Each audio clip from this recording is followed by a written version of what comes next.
Channel asina mayambu amukkasu hana taramna okjari.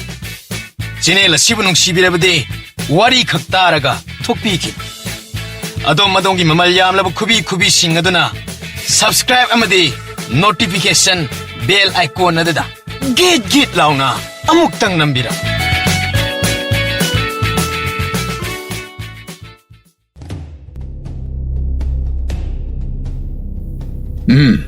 Chalo. Kona na koy ahalaman gaiga. Ipo paunaraga. Bakang na haki pangpam toka manado.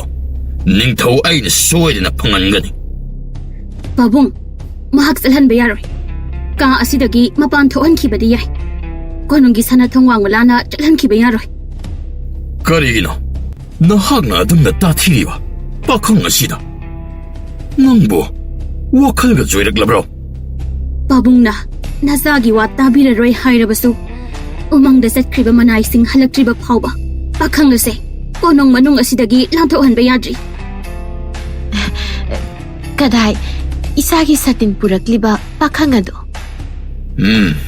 Manga pamliba sini. Nasano piga karigino kangte. Ngasay wahay karang taungaduna. Pang shaw da sawne. Karino ne, isa na pamzaba satin gimapuni. Napabungi wasina kari haribano. Satin pangli, isagi ning batunglaba natro. Satin di pangle. Adugo satin ase. Napa asidagi lahoba yade.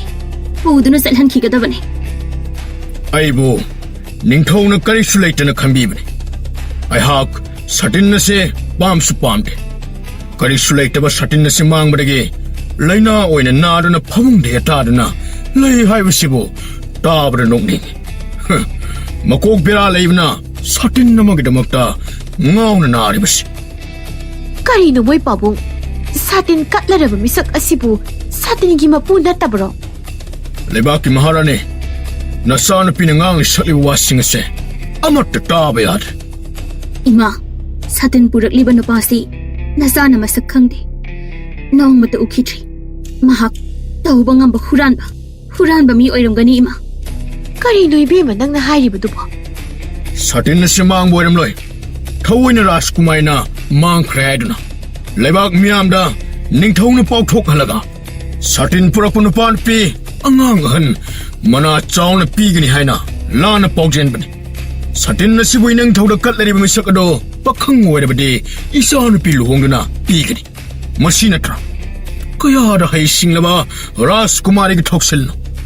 Raskumari masamang na lebak asida leiriba pakhang kaya gi maraktage masana pamjaba matik chaba bar thiba yana na ba satin na se thawin mangal leben. Bakang.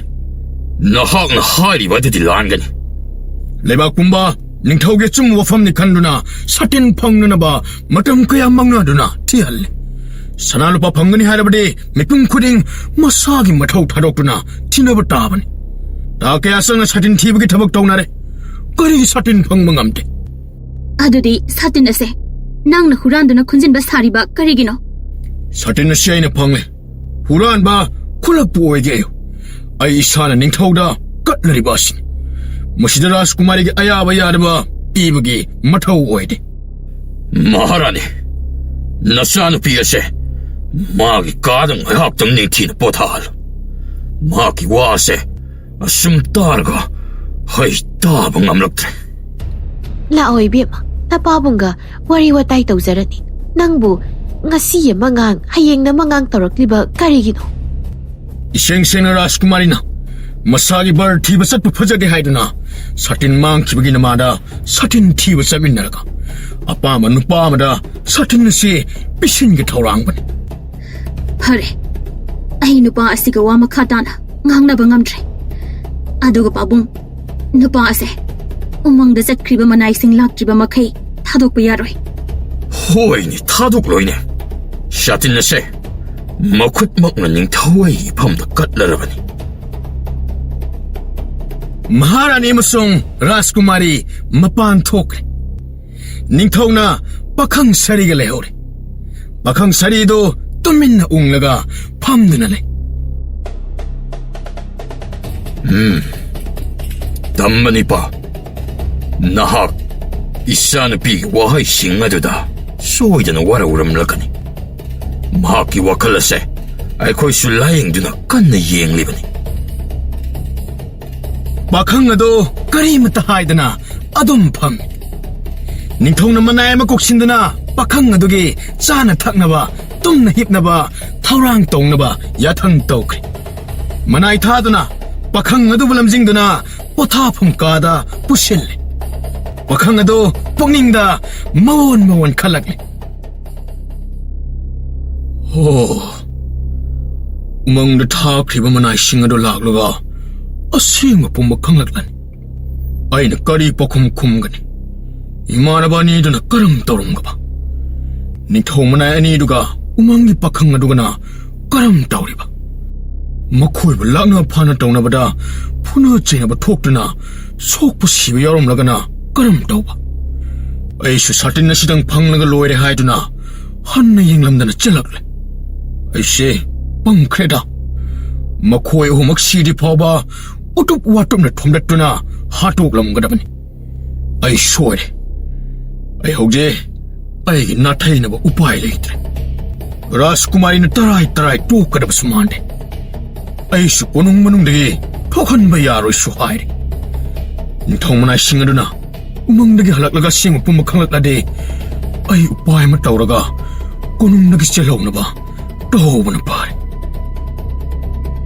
자네 탁나바 마야마도 아마따 짜닝바 뽑대 꼬눈기만아 싱다 마보 임통라한 바야데 하이나 라스쿠마이나 야탕 떠름라가다 ngahak 레저비 타드나 센토크라가 로이레 하이드나 짭 용나 칼레 솜드나 라스쿠마리가 마하라니가 와리 떠오리 ꯀꯩꯗꯧꯕ ꯌꯥꯎꯔꯕꯒꯦ ꯄꯦꯃ ꯅꯪꯕꯨ ꯁꯥꯇꯤꯟ ꯀꯠꯂꯔꯤꯕ ꯅꯨꯄꯥꯗꯨꯗ ꯊꯤꯅ ꯉꯥꯡꯁꯛ ꯇꯧꯔꯤꯕꯗꯤ 이마 낭부 누파두기 마마이도 우럭드라 탕리 얀버기 닥팜 만바 마얌 아마 따리버도 ꯑꯩꯗꯤ ꯃꯨꯟꯅꯗꯤ ꯎꯔꯛꯇ꯭ꯔꯤ ꯃꯤꯑꯣꯏ ꯃꯤꯇꯧꯗꯤ ꯆꯥꯎꯏ ꯁꯥꯇꯤꯟ ꯄꯨꯔꯛꯂꯤꯕꯁꯤꯕꯨ ꯅꯪꯅ ꯍꯥꯏꯕ 우망기 빠캉도 났다버려 이마 아이 그림다 캉데 우망다 마나이 아마 아니 잣키부도 락라가 타복도게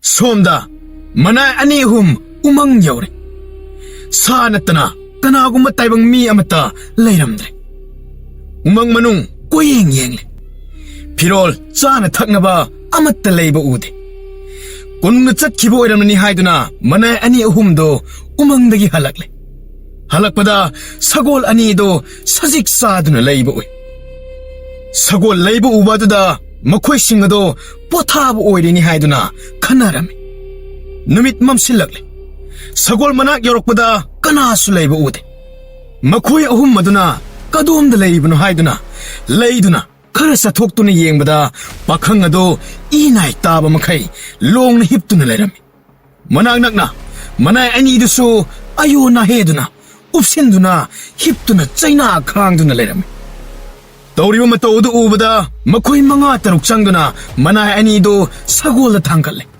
사골 아니 마나이 아니나 아속바 마맘 합라가 꼬농 용나 짰게 마캉아도 마코이 아니 훔쌍두나 탕갓나보 호네 빡 남데 마사 마우나 짜오바네 파드락 떠오바네 빠이루보다 짜이나 팡바기 빵라우다 슬라오이 얌나 티나 빠캉나두디 시나스노 하이드나 짜이톱나 빵푸다 부진바기 마사 뿜바 속다바 야우드레 마사 무파바 마빵갈 깐바기 얌나 속람데 마콧 아니막 사티나 속레 마마나바 아니두나 시람바 야레 하이드나 훈독람레바니 떠오리바 마떠오두다 사골다 하것두나 꼬농용나 뿌바 야라로 하이드나 돌라이 아마 꼬농다기 라우르나바 마나이 아마 꼬농다 짰그레 꼬농다기 짰기바 아마따 할락다바드다 눅사티바마 역실락레 바나탱레 라스쿠마리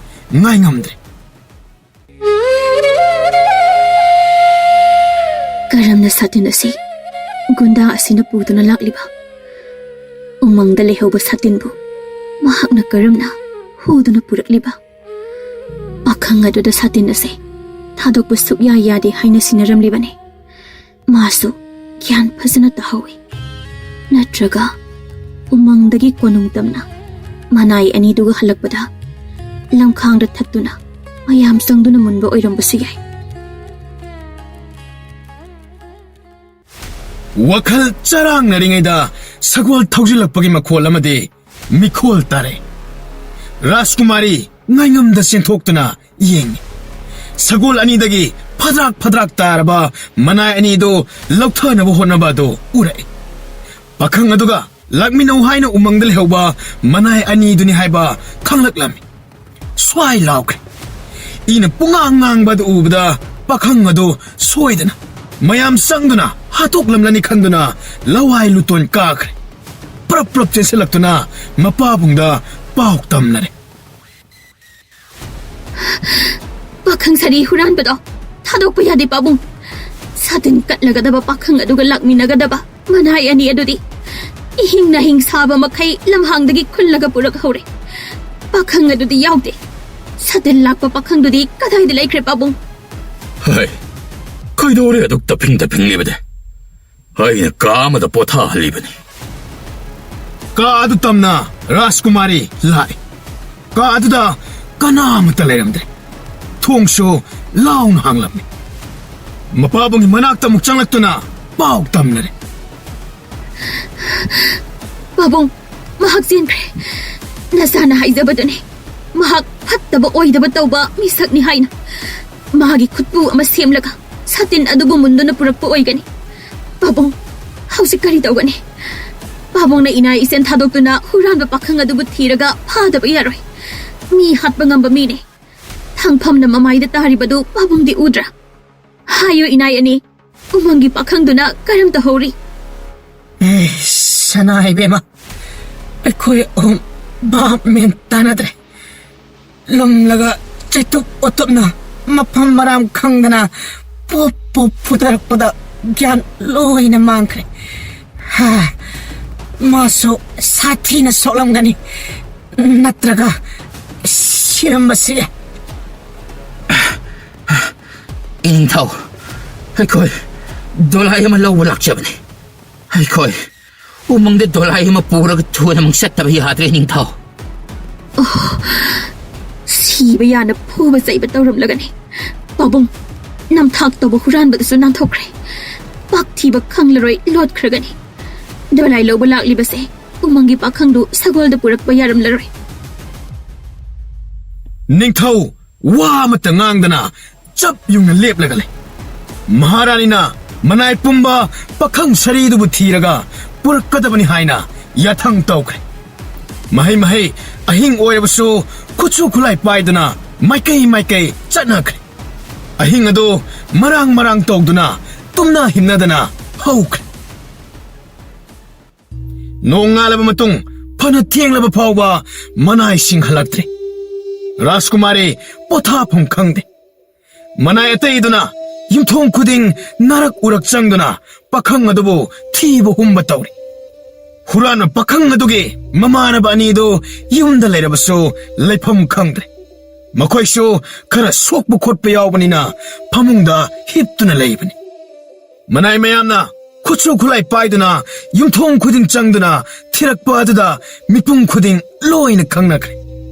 ꯔꯥꯖꯀꯨꯃꯥꯔꯤꯒꯤ ꯁꯥꯇꯤꯟ ꯗꯥꯀꯨ ꯈꯔꯅ ꯂꯥꯛꯈꯤꯕꯗꯒꯤ ꯐꯥꯅꯕ ꯀꯣꯏꯊꯤ ꯊꯤꯔꯤ. ꯁꯥꯇꯤꯟ ꯐꯪꯕ ꯄꯥꯈꯪ ꯑꯗꯨ ꯐꯨꯕꯗ ꯁꯤꯔꯦ. ꯁꯥꯇꯤꯟ ꯂꯥꯛꯄ ꯃꯤꯑꯣꯏꯁꯤꯡ ꯆꯦꯟꯈ꯭ꯔꯦ ꯊꯤꯕ ꯈꯪꯗꯗꯨꯅ. ꯃꯅꯥꯏ ꯃꯌꯥꯝꯅ ꯊꯤꯔꯛꯄꯅꯤ ꯍꯥꯏꯅ ꯋꯥ ꯂꯥꯎꯅꯔꯦ. ꯀꯅꯥꯕꯨ ꯑꯣꯏꯔꯤꯕꯅꯣ ꯍꯥꯏꯅ ꯃꯤꯌꯥꯝꯅ ꯅꯤꯝꯐꯨ ꯉꯥꯡꯅꯩ. ꯃꯤꯌꯥꯝꯅ ꯉꯥꯡꯅꯕ ꯇꯥꯔꯗꯨꯅ ꯃꯃꯥꯟꯅꯕ ꯑꯁꯣꯛꯄ ꯑꯅꯤꯒꯤ ꯅꯨꯄꯤ ꯑꯉꯥꯡꯁꯤꯡꯅ ꯁꯥꯇꯤꯟ ꯂꯥꯛꯄ ꯌꯥꯎꯔꯕ ꯁꯣꯏꯗꯅ ꯑꯣꯏꯔꯝꯒꯅꯤ ꯈꯪꯂꯛꯂꯝꯃꯤ. ꯃꯥꯒꯤ ꯅꯨꯄꯥꯗ ꯉꯥꯡꯕꯒ ꯁꯛꯄꯒ ꯂꯣꯏꯔꯝꯃꯤ. ꯊꯕꯛ ꯁꯨꯕ ꯇꯣꯛꯂꯒ ꯀꯔꯤꯒꯤ ꯁꯥꯇꯤꯟ ꯃꯨꯟꯕ ꯌꯥꯎꯔꯤꯕ? ꯅꯤꯡꯊꯧ ꯃꯅꯥꯏ ꯃꯌꯥꯝ ꯌꯨꯝꯊꯣꯡ ꯈꯨꯗꯤꯡ ꯆꯪꯗꯨꯅ ꯀꯟꯅ ꯊꯤ ꯍꯨꯝꯕ ꯇꯧꯔꯛꯂꯦ. ꯐꯃꯨꯡꯗ ꯍꯤꯞꯇꯨꯅ ꯂꯩꯔꯅꯨꯋꯣ, ꯆꯦꯟꯒꯦꯒ ꯆꯦꯜꯍꯧꯔꯣ. ꯁꯤꯕ ꯌꯥꯅ ꯁꯣꯛꯇ꯭ꯔꯕꯁꯨ ꯍꯧꯒꯠꯇꯨꯅ ꯆꯠꯄ ꯉꯝꯒꯗꯕ ꯃꯥꯟꯗ꯭ꯔꯦ. ꯅꯨꯃꯤꯠꯇꯨꯗꯗꯤ ꯁꯣꯛꯂꯕꯁꯨ ꯃꯌꯨꯝ ꯌꯧꯅꯕ ꯆꯦꯟꯅꯔꯛꯄꯅꯤ. ꯅꯣꯡ ꯉꯥꯜꯂꯒꯗꯤ ꯑꯁꯣꯛꯄꯒꯤ ꯆꯩꯅꯥ ꯐꯥꯎꯔꯛꯂꯦ. ꯍꯧꯖꯤꯛꯄꯨ ꯀꯗꯥꯏꯗ ꯆꯦꯟꯒꯅꯤ? 시가더러베 코이나 그암 랍은 시엔가니 파게 파라슨 뻥져버긴. 박항 샤리이드나 이만하바니 하이드나 마하게 타박 아주다 핵 야오르래. 사틴도 물라가 낭나 까리 펑도리바.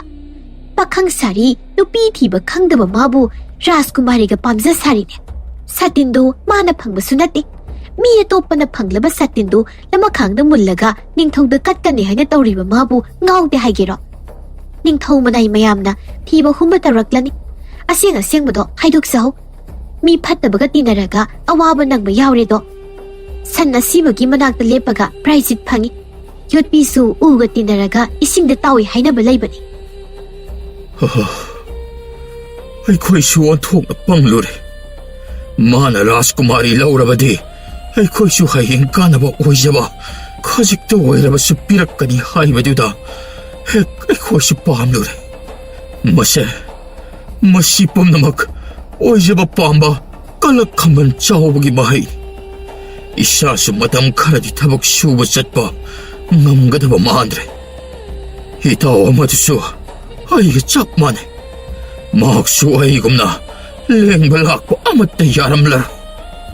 ꯅꯣꯡꯃꯒꯤ ꯁꯨꯖ ꯅꯣꯝꯖꯔꯒ ꯐꯪꯂꯛꯄꯗꯨꯅ ꯂꯩꯔꯒ ꯆꯥꯕ ꯊꯛꯄ ꯇꯧꯕꯗꯨ ꯀꯅꯥꯅꯁꯨ ꯑꯩꯈꯣꯏꯗ ꯗꯟꯗꯤ ꯄꯤꯔꯛꯇꯦ. ꯑꯍꯦꯟꯕ ꯍꯦꯛ ꯄꯥꯝꯂꯨꯕꯗꯒꯤ ꯗꯁꯥ ꯇꯥꯔꯤꯕꯅꯤ. ꯃꯁꯤꯗꯒꯤ ꯍꯦꯟꯕ ꯆꯩꯅꯥ ꯆꯩꯊꯦꯡ ꯂꯥꯛꯈꯤꯅꯤ. ꯅꯤꯡꯊꯧꯒꯤ ꯃꯅꯥꯏꯁꯤꯡ ꯑꯩꯈꯣꯏꯒꯤ ꯌꯨꯝ ꯀꯥꯟꯊꯣꯛꯇꯨꯅ ꯆꯠꯈꯤꯔꯣꯏ. ꯑꯩꯈꯣꯏ ꯌꯦꯡꯕ ꯉꯝꯖꯔꯣꯏ. 하이나 닝통 만화의 마얌 흡질래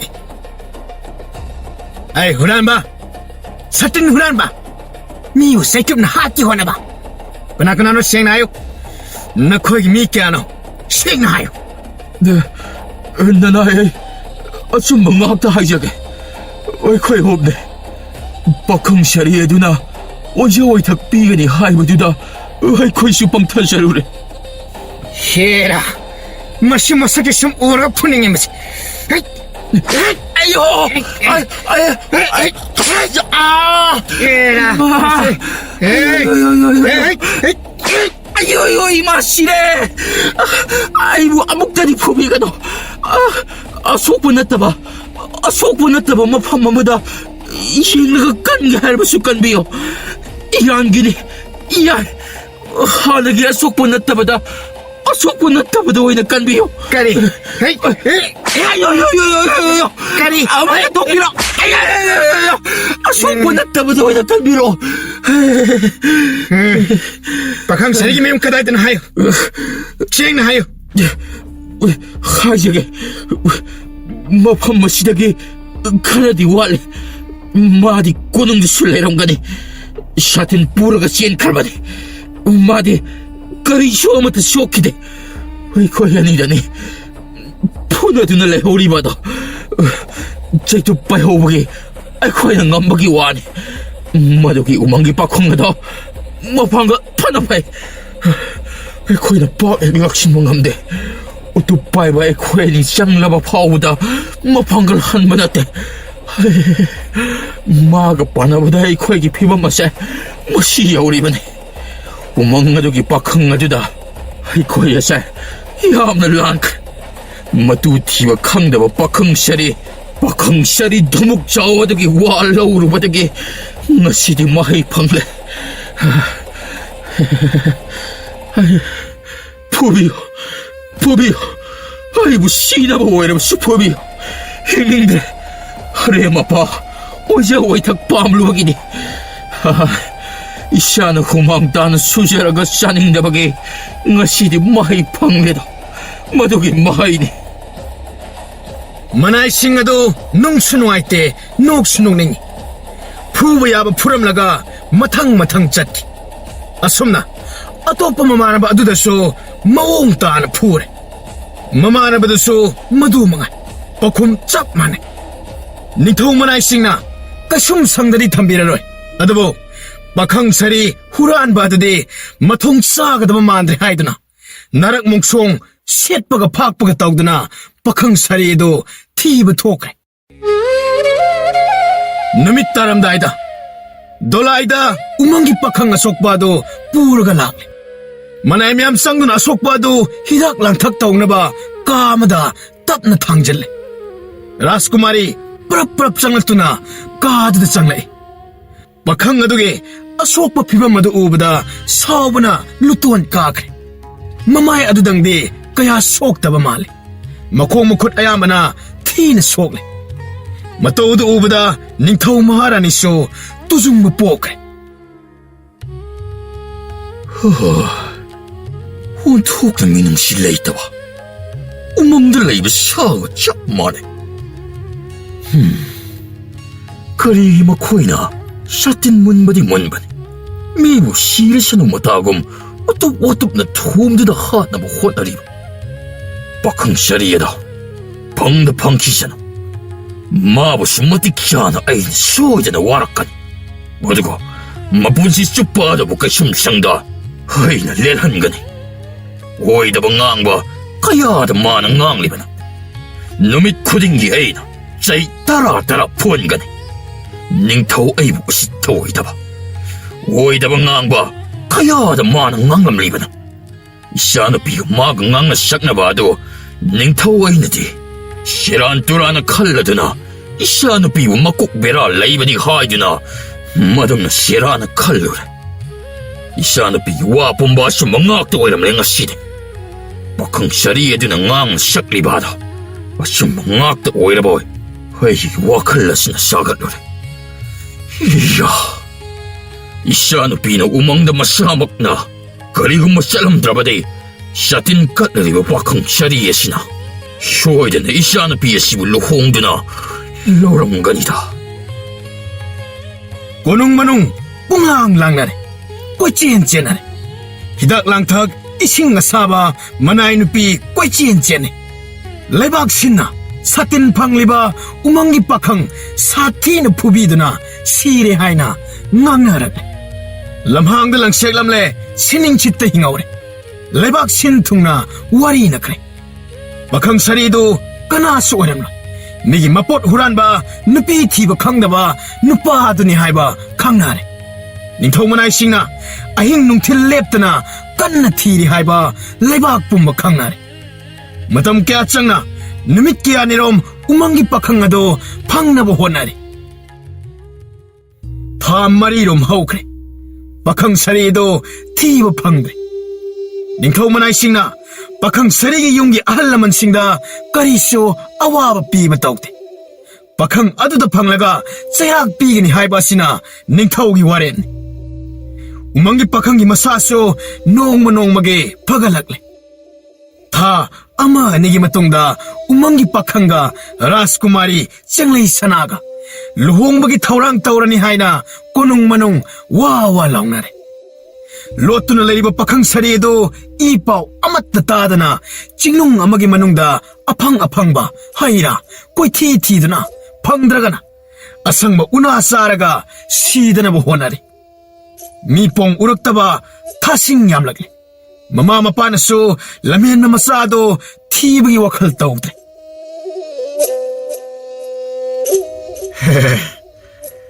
ꯃꯥꯅ ꯊꯣꯛꯄ ꯉꯝꯅꯕ ꯂꯣꯠꯂꯒ ꯃꯇꯝ ꯈꯔ ꯍꯤꯡꯅꯕ ꯍꯣꯠꯅꯖꯔꯁꯅꯨ ꯑꯩꯗꯤ ꯏꯆꯥꯗꯣ ꯀꯣꯏꯊꯤ ꯊꯤꯔꯒ ꯅꯤꯡꯊꯧꯗ ꯃꯔꯥꯜ ꯄꯨꯝꯕ ꯌꯥꯖꯔꯒ ꯆꯩ ꯈꯔ ꯆꯥꯔꯕꯁꯨ ꯀꯩꯁꯨꯝꯁꯪꯗ ꯂꯩ ꯍꯥꯏꯕꯗꯣ ꯃꯗꯨ ꯈꯪꯕꯅ ꯐꯒꯅꯤꯗꯣ ꯂꯣꯠꯅꯤꯡ ꯂꯣꯠꯆꯁꯅꯨ ꯁꯤꯒꯦꯔꯥ ꯆꯪꯒꯦꯔꯥ ꯃꯥꯒꯤ ꯇꯧꯖꯔꯨꯕꯒꯤ ꯐꯜ ꯐꯪꯖꯕꯅꯤ ꯏꯁꯥꯅꯤ ꯍꯥꯏꯗꯨꯅ ꯃꯤꯌꯥꯝ ꯃꯃꯥꯡꯗ ꯄꯨꯊꯣꯛꯂꯒ ꯃꯃꯥ ꯃꯄꯥ ꯑꯣꯏꯕ ꯑꯩꯈꯣꯏꯒꯤ ꯃꯥꯏ ꯈꯨꯕ ꯍꯦꯟꯅꯕꯅꯤ ꯑꯐꯕ ꯃꯆꯥ ꯑꯃꯅ ꯃꯃꯥ ꯃꯄꯥꯕꯨ ꯁ꯭ꯋꯔꯒꯗ ꯆꯤꯡꯈꯠꯅꯕ ꯍꯣꯠꯅꯩ ꯐꯠꯇꯕ ꯃꯆꯥ ꯑꯃꯅ ꯃꯃꯥ ꯃꯄꯥ ꯑꯍꯜ ꯂꯃꯟ ꯁꯥꯒꯩ ꯂꯣꯏꯅ ꯅꯔꯛꯇ ꯆꯤꯡꯊꯩ ꯍꯥꯏꯅꯕ ꯂꯩꯕꯅꯤ ꯁꯥꯒꯩ ꯇꯨꯝꯅꯕ ꯄꯣꯛꯄ ꯁꯥꯒꯩꯒꯤ ꯃꯩꯇꯥꯅ ꯁꯤꯕ ꯍꯥꯏꯕ ꯑꯗꯣ ꯅꯆꯥ ꯅꯨꯄꯥꯗꯨꯅꯤ ꯃꯤꯒꯤ ꯃꯃꯥꯡꯗ ꯅꯆꯥ ꯅꯨꯄꯥꯗꯣ ꯆꯤꯡꯊꯣꯛꯂꯨꯕ ꯀꯥꯟꯅꯗꯦ ꯀꯩꯔꯣꯏ ꯂꯩꯀꯥꯏ ꯈꯨꯜꯗ ꯃꯥꯅ ꯄꯪꯇꯧ ꯇꯧꯕꯗꯒꯤ ꯍꯦꯟꯗꯣꯛꯇꯅ ꯂꯩꯕꯥꯛꯀꯤ ꯅꯤꯡꯊꯧ ꯑꯃꯗꯕꯨ ꯑꯣꯏꯗꯕ ꯇꯧꯕ ꯁꯤꯡꯅꯕ ꯉꯝꯃꯤ ꯉꯝꯕꯨ ꯉꯝꯃꯤꯅꯦ ꯃꯥꯅ ꯊꯦꯡꯅꯗꯨꯅ ꯐꯪꯂꯦ ꯍꯥꯏꯔꯕꯗꯤ ꯃꯐꯩ ꯁꯥꯇꯤꯟꯗꯨꯅ ꯃꯤ ꯑꯃꯅ ꯐꯪꯖꯔꯦ ꯑꯗꯨꯒ ꯁꯥꯇꯤꯜ ꯑꯗꯨꯕꯨ ꯃꯥꯅ ꯑꯃꯨꯛ ꯃꯨꯜꯂꯒ ꯅꯤꯡꯊꯧꯗ ꯀꯠꯂꯒ ꯔꯥꯖꯀꯨꯃꯥꯔꯤ ꯐꯪꯒꯅꯤ ꯃꯁꯤ ꯅꯠꯇ꯭ꯔꯣ ꯃꯃꯥꯟꯅꯕ ꯑꯅꯤꯗꯨꯁꯨ ꯆꯩ ꯆꯥꯔꯦ 미 마망다 세번에 해는 바라바니 아이코이고 닝통으로 째락째팅 비비드나 이사두부터 디리바세 바라바니꼬 나사 부터라오 까다이들로 실리에드나 푸사이드나 따라올라마데 세이쇼사니 이사는 빠쇼 부투악봉암로 Asuk kuhiraba asibo. Ning thau manay mayamna. Laybak sinbat thong na tira pao. Tiba pangdre. Isado na kadaida. Kanahagi yumda sanglaga. Jathag na layriba. 나사니 하이드나 와리바 하이바드니 나사는 봐도 할핏 ngambana 짠 마나 톡박 ngamb나보 호나랑거니 나사는 빠기 와 빨락가누고 닝토게 만아이 마센시는 따라가 빡항 사리도 부토로 우드나 떠룩가 도리바니 마나 핵팟다드나 마마마 빠이코수 와칼레다 한드레드나 राजकुमारी सतिन दो उमंग लेब पाखंग अमन पुरक्तुना निंथौग द कटलबदगी लुहोम खिदौरे हाइना मथंग मथंग पाव संदो खिदना लेबाक पुंबा ताना दब याउद्रे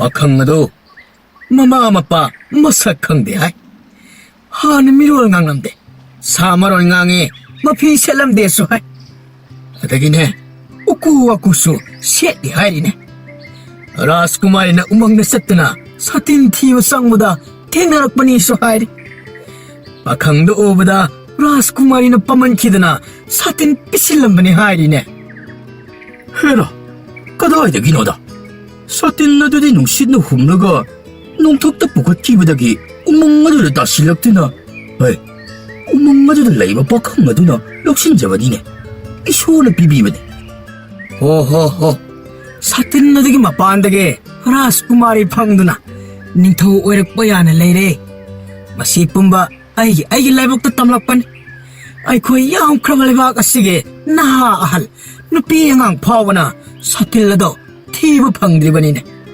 아강덕이 마폭도 마폭파는 뽀락빠니 마폭파에 하이리바두부 마마마빠디 마삭강드리 하이리네 아두부데 ꯄꯣꯛꯊꯣꯛꯂꯒ ꯎꯃꯪꯗꯨꯗ ꯍꯨꯟꯗꯣꯛꯄ ꯑꯣꯏꯔꯝꯒꯅꯤ ꯑꯗꯨ ꯑꯣꯏꯔꯕꯗꯤ ꯑꯉꯥꯡ ꯑꯗꯨꯕꯨ ꯍꯨꯟꯊꯣꯛꯂꯝꯂꯤꯕ ꯃꯃꯥꯗꯣ ꯀꯔꯤꯒꯨꯝꯕ ꯃꯍꯥꯛꯅ ꯍꯧꯖꯤꯛ ꯂꯩꯔꯕꯗꯤ ꯑꯩ ꯏꯆꯥꯅꯤ ꯍꯥꯏꯗꯅ ꯆꯣꯡꯊꯣꯔꯛꯂꯅꯤ ꯀꯗꯥꯏꯗꯒꯤ ꯆꯣꯡꯊꯣꯔꯛꯀꯗꯣꯏꯅꯣ ꯄꯥꯈꯪ ꯐꯥꯔꯛꯂꯕ ꯐꯥꯎꯕ ꯁꯤꯈ꯭ꯔꯕ꯭ꯔꯥ ꯆꯪꯂꯤꯕ꯭ꯔꯥ ꯍꯥꯏꯅ ꯋꯥꯈꯜ ꯇꯧꯗꯨꯅ ꯂꯩꯊꯣꯛꯂꯒ ꯍꯧꯖꯤꯛꯄꯨ ꯏꯆꯥꯅꯤꯅ ꯆꯣꯡꯊꯣꯔꯛꯂꯕꯗꯤ ꯑꯉꯥꯡꯒꯤ ꯃꯄꯥꯗ ꯃꯌꯨꯝ ꯑꯃꯨꯛ ꯄꯥꯜꯂꯝꯗ꯭ꯔꯕꯗꯤ ꯃꯗꯨꯅ ꯍꯦꯟꯅ ꯕꯦꯔꯥ ꯀꯥꯅꯤꯗ 야로이 토로이고 앙앙두기 마마아빠 레이따바니